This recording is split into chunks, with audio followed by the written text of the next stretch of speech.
Okay, so similar to the capital extension, for cervical extension, you're going to need to have them be in the supine position for 0 to 2, but the head motion is going to be different because with this one, similar to the cervical flexion, where they're trying to come straight up to the ceiling, they're going to try to come straight back with the posterior aspect of their head towards the ceiling, or in this case, when we start from 0 to 1 and 2, they're going to be going into the table, into your hands. So for 0, 1, and 2, you're going to put your hands on the back of their head.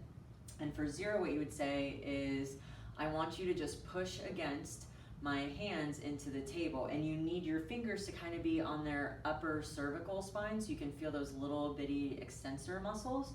You would say push, and you would feel no motion, no muscle contraction, and see no motion.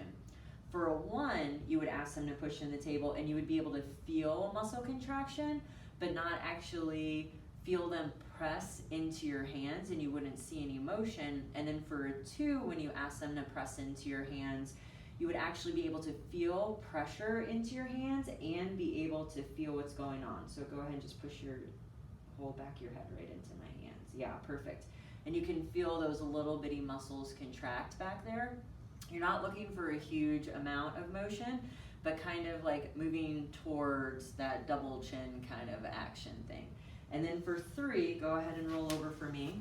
They need to be off the table, so the table should kind of be at their collarbones. And again, you're going to have your hand kind of by their chin because they're going to be in this straight position, so that way you can catch them if something happens. And then you're going to ask them to bring their head straight up to the ceiling without trying to do any kind of tilt to their head. If they can do a 3, what you're going to see is just straight, bringing up right towards with no tilt. Yep, just straight up to the ceiling and then back. And their chest should not come up off the table when they do this, so you can do some kind of stability on their shoulders if you want.